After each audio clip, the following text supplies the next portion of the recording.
یزید بدبخت کے حکم پر شہداء کے سر اور اسیران کربلا کو 3 روز تک دمشق کے بازاروں میں پھرایا گیا۔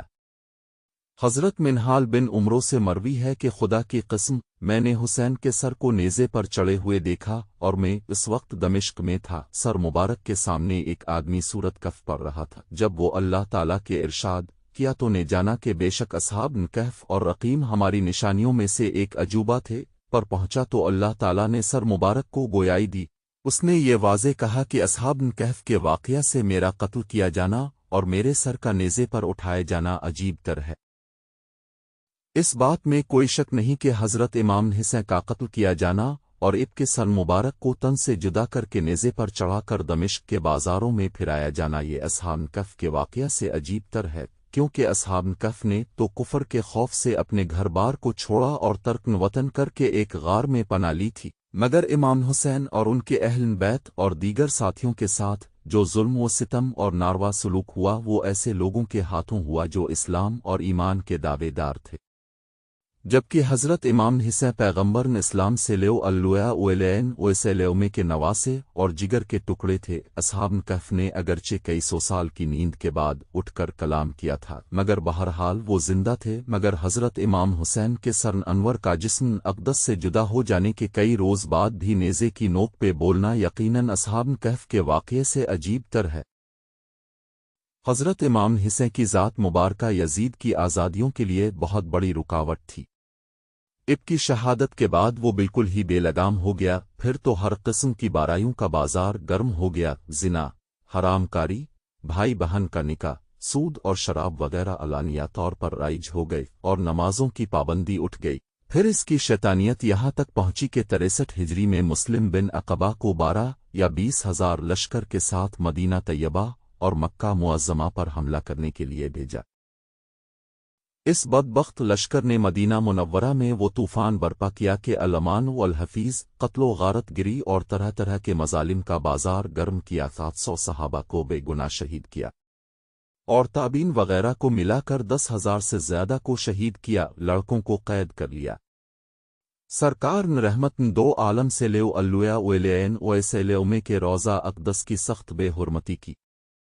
مسجد نبوی سے لیو اللویا اویلین اویسیلیومے میں گھوڑے باندھے، ان کے لید اور پیشاب منبر اطہر پر پڑے۔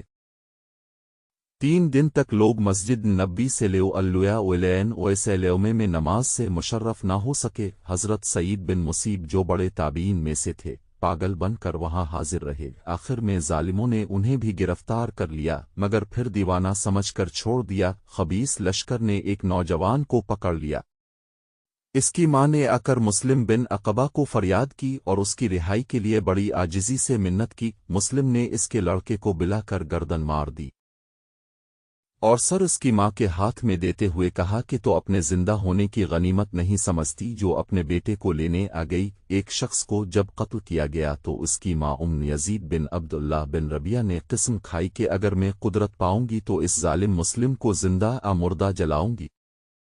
جب وہ ظالم مدینہ منورہ میں قتل و غارت کے بعد مکہ معظمہ کی طرف متوجہ ہوئے کہ وہاں جا کر حضرت عبداللہ بن زبیر اور دوسرے لوگوں کا بھی کام تمام کر دیں جو یزید کے خلاف ہیں، تو اتفاقنا اس پہ رستے میں فالج گرا اور مر گیا۔ یہ دیکھ کر سب کے سب ڈرے اور اس عورت سے کہنے لگے خدا تعالیٰ خود ہی اس کے اعمال کی سزا اس کو دے رہا ہے اور اس نے عذاب کا فرشتہ اس پر مسلط کر دیا۔ اس عورت نے کہا نہیں، خدا کی قسم میں اپنے عہد اور قسم کو ضرور پورا کروں گی اور اس کو جلا کر اپنے دل کو ٹھنڈا کروں گی۔ مجبور ہو کر سب نے کہا کہ اچھا اس کے پیروں کی طرف سے اس کو نکالنا چاہیے۔ جب پیروں کی طرف سے مٹی ہٹائی تو کیا دیکھتے ہیں کہ اس کے پیروں کی طرف بھی ایک سانپ لپٹا ہوا ہے۔ پھر اس عورت سے سب نے کہا کہ اس کو چھوڑ دیں، اس کے لیے یہی عذاب کافی ہے، مگر وہ عورت نہ مانی، وضو کر کے 2 رکعت نماز ادا کی اور اللہ کے حضور ہاتھ اٹھا کر دعا مانگی، اللہ تعالی خوب جانتا ہے کہ اس ظالم پر میرا غصہ محض تیری رضا کے لیے ہے، مجھے یہ قدرت دے کہ میں اپنی یہ قسم پوری کروں اور اسے جلاؤں۔ یہ دعا کر کے اس نے ایک لکڑی سانپ کی دم پہ ماری تو وہ گردن سے اتر کر چلا گیا۔ پھر دوسرے سانپ کو ماری، وہ بھی اتر کر چلا گیا۔ تب انہوں نے مسلم کی لاش کو قبر سے نکالا اور جلا دیا۔ حضرت سعد سے روایت ہے کہ نبی اکرم صلی اللہ علیہ وسلم نے فرمایا، جو شخص اہل مدینہ سے مکر و فریب کرے یا جنگ کرے تو وہ اس طرح پگھل جائے گا جیسے کہ پانی میں نمک پگھلتا ہے۔ اور حضرت صعب بن خلاد سے روایت ہے کہ نبی اکرم صلی اللہ علیہ وسلم نے ارشاد فرمایا کہ جس نے اہل مدینہ کو اپنے ظلم سے خوفزدہ کیا، خدا تعالیٰ اس کو خوف میں مبتلا کرے گا، اور اس پر اللہ، ملائکہ اور سب لوگوں کی لعنت ہے۔ قیامت کے دن اللہ تعالیٰ اس کی نہ فرض عبادت قبول کرے گا نہ نوافل۔ ان احادیث کریمہ سے معلوم ہوا کہ جو اہل مدینہ کو ڈرائے، ان سے جنگ کرے اور ان پر ظلم ڈھائے بلکہ ان سے برائی کا ارادہ کرے تو خدائے تعالیٰ انہیں جہنم کی آگ میں رانیگا کی طرح پگھلائے گا، اور اس پر اللہ تعالیٰ، فرشتوں اور تمام لوگوں کی لعنت ہے، اور اس کی کوئی عبادت چاہے وہ فرض ہو یا نفل خدائے تعالیٰ قبول نہیں فرمائے گا۔ مسلم بن عقبہ کی ہلاکت کے بعد حسین بن نمیر جو شامی لشکر کا سپہ سالار مقرر ہوا، اس نے مکہ معظمہ پہنچ کر حملہ کر دیا۔ اہل مکہ جو حجاز والے یزید پلید کی بیعت کو توڑ کر حضرت عبداللہ بن زبیر سے بیعت کر چکے تھے، ان کی فوج نے لشکر یزید کا مقابلہ کیا اور صبح سے شام تک لڑائی جاری رہی مگر فتح و شکست کا فیصلہ نہ ہوا۔ دوسرے دن حسین بن نمیر نے منجیق، جو پتھر پھینکنے کی مشین ہوتی ہے، اسے کون ابو قیس پر نصب کر کے پتھر برسانے شروع کیے۔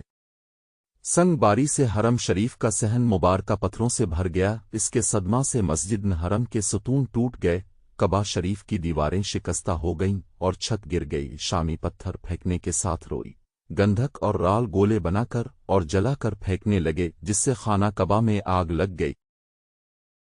اس کا غلاف جل گیا۔ وہ دمبا جو حضرت اسماعیل کی جگہ قربان کیا گیا تھا، اس کے سین تبرک کے طور پر کعبہ شریف میں محفوظ تھے، وہ بھی جل گئے۔ حرم کے باشندوں کا گھروں سے نکلنا دشوار تھا۔ تقریباً 2 ماہ تک وہ سخت مصیبت میں مبتلا رہے۔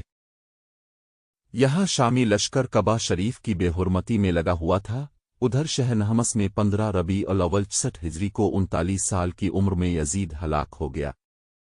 سب سے پہلے یہ خبر حضرت عبداللہ بن زبر کو ملی، انہوں نے بلند آواز سے پکار کر کہا، اے شامی بدبختو، تمہارا گمراہ سردار یزید ہلاک ہو گیا ہے، تو اب کیوں لڑ رہے ہو؟ شامیوں نے پہلے اس بات کو حضرت عبداللہ بن زبیر کے فریب پر مجہول کیا، لیکن تیسرے دن جب انہیں ثابت بن قیسنا نے کوفہ سے آ کر یزید کے مرنے کی خبر سنائی تو انہیں یقین ہوا۔ اب ان کے حوصلے پست ہو گئے اور حضرت عبداللہ بن زبیر کی فوج کے حوصلے بلند ہو گئے۔ وہ شامیوں پر ٹوٹ پڑے اور شامی بھاگے۔ اس طرح اہل مکہ کو ان کے شر سے پناہ ملی۔